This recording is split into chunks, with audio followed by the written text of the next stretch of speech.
मध्ये तयार.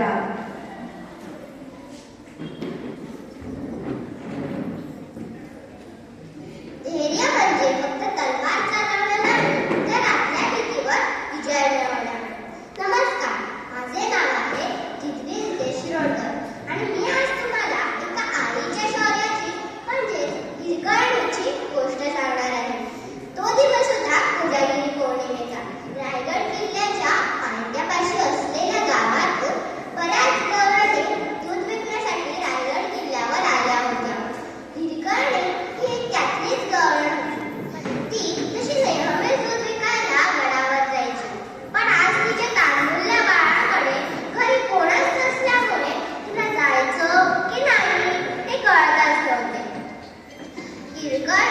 हिरकणीने विचार केला, कोजागिरी पौर्णिमा आहे, गडावर दुधाची खूप मागणी आली आहे. मी आपल्या कुटुंबासाठी 4 पैसे जास्त कमवू शकेल. म्हणून तिने बाळाला झोपून गडावर जायचा निर्णय घेतला. गडावर जाऊन दूध विकता विकता तिला खूपच उशीर झाला. अचानक घड असा मोठा आवाज झाला. सूर्यास्त होत आहे आणि गडावरचे सगळे दरवाजे बंद होणार आहे हे सांगणारा तो आवाज होता. हिरकणी धावत धावत दरवाजापाशी गेली, पण पाहते तर काय, दरवाजा तर बंद झाला होता. हिरकणीचं तान्हुलं बाळ घरी एकटं असल्यामुळे हिरकणीने दरवाजापाशी उभा राहिलेल्या सैनिकांना विनंती करून म्हणाली, भाऊ, कृपया मला जाऊ द्या. माझे तान्हुलं बाळ घरी एकटं आहे.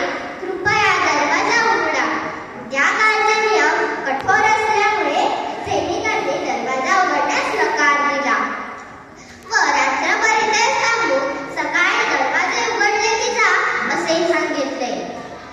हिरकणी ही गवळण असल्यामुळे तिला गडाचा आजूबाजूचा परिसर परिचित होता.